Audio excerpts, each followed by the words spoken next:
জুনাইদ নামের এক ফুলাইন না তোমার বাসায় রাখছো তোমার বউর লগে, আবার হে ফুলার লগে ধরা খাইছে, কি করছে না করছে এ একটা অবস্থা। কেন রে ভাই, বউর দেহ বিক্রি করে খাইতে হইব? নিজে ইনকাম করতে পারো না? আমরা ভিডিও করতেছি না, আমাদের জনপ্রিয়তা কম?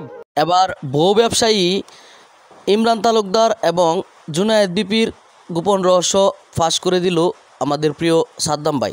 চলুন দেরি না করে আমরা ভিডিওটা দেখে আসি। আসসালামু আলাইকুম। আপনারা সবাই এই ছেলেটাকে চিনেন, তার নাম হচ্ছে ইমরান। গত 2 দিন আগে এই ছেলেটা আমাকে ফোন করছে, ফোন করে বলতেছে তুমি জ্যোতির্মা, সারা বাংলাদেশ একটা ভাইরাল নাম, সবাই তোমাকে ফলো করে, তোমার জনপ্রিয়তা এখন অনেক বেশি, তুমি চাইলে আমার সাথে কাজ করতে পারো, তুমি আমার বাসায় চলে আসো, তুমি আমার ওয়াইফের সাথে ভিডিও করবা, আমার সাথে ভিডিও করবা। আপনারা সবাই জানেন আমি কাউকে নিয়ে কখনো সমালোচনা করি নাই, তবে এই ছেলেটাকে উদ্দেশ্য করে আজকে আমি কিছু কথা বলতে চাই। দেখো ইমরান, আমি গরিব হইতে পারি, আমি গরিব ঘরের সন্তান, এটা সারা বাংলাদেশের মানুষ জানে। আমি ব্রাহ্মণবাড়িয়ার সন্তান, এটা সারা বাংলাদেশের মানুষ জানে। তুমি যে তোমার বউ দিয়া ব্যবসা করে খাও, এই ফুলা এই বেটার লগে দিয়ে দাও, তুমি কি সবাই একই নিয়মের ভাবছো? সবাই এক ধরনের ভাবছো? আরে ভাই, তোমাদের মতো চরিত্রহীন কিছু ফুলার জন্য আজকে বাংলাদেশের এই অবস্থা। প্রয়োজনে একবেলা ভাত কম খেয়ে থাকমু, প্রয়োজনে নিজে পরিশ্রম করে জীবন দিয়ে দিমু, তারপরও নিজের বউকে দিমু না অন্য ফুলার লগে থাকার লাগিয়া, অন্য ফুলার লগে ভিডিও করার লাগিয়া, অন্য ফুলার লগে ঘুরার লাগিয়া। তোমাদের মতো কিছু ফুলা ফাইন বউ দিয়ে দাও আরেক বেটার লগে, তারপর 2 দিন 3 দিন পরে বউ জাগা এই ফুলা লইয়া, এরপরে আবার হাই হাই করো কফারল থারবাও। বউ হচ্ছে পবিত্র জিনিস, এটাকে পর্দার ভিতরে রাখতে হবে। তুমি নিজে ভিডিও করো, মজা করো, এনজয় করো, যা খুশি তা করো, কারণ তুমি একটা ছেলে। অন্তত নিজের বউটাকে পর্দার ভিতরে রাখো, নিজের বউকে আরেক বেটার লগে খাটে শোয়াই দিও না।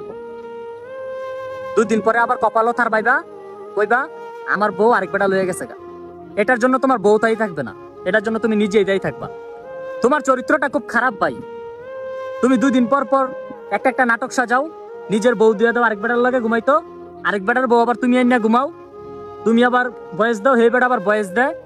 আবার শুনছি জুনাইদ নামের এক ফুলাইন না তোমার বাসায় রাখছো তোমার বউর লগে, আবার হে ফুলার লগে ধরা খাইছে, কি করছে না করছে এ একটা অবস্থা। কেন রে ভাই, বউর দেহ বিক্রি করে খাইতে হইব? নিজে ইনকাম করতে পারো না? আমরা ভিডিও করতেছি না, আমাদের জনপ্রিয়তা কম? আমরা যতই গরিব হই না কেন, আমি নিজে যত এনজয় করি না কেন, আমার ওয়াইফ বা আমি বিয়ে করলে আমার বউ কোনোদিন ক্যামেরার সামনে আসবে না। তোমরা কেউ কোনোদিন জানতে পারবে না জ্যোতির্মা বিয়ে করছে। আমি আমার বউটাকে পর্দার ভিতরে রাখবো, তোমাদের মতো ক্যামেরার সামনে নিয়ে আসবো না।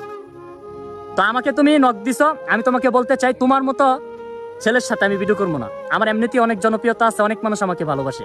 আমার টাকার চাইতে আমার চরিত্রটা বেশি ইম্পর্টেন্ট, আমার চরিত্রটা সবচেয়ে বেশি গুরুত্বপূর্ণ। হ্যাঁ, আমি ভিডিও করি, জ্যোতির্মার বয়স দিয়ে মানুষকে আনন্দ দেই, হাজার হাজার মানুষকে আমি বিনোদন দিই, সবাই আমাকে জ্যোতির্মা হিসাবে চিনে। হাজারো মা বোনের কাছে আমি একজন সরল মানুষ, আমি একজন ভালো ছেলে, আমি ভালো ছেলে হয়ে থাকতে চাই।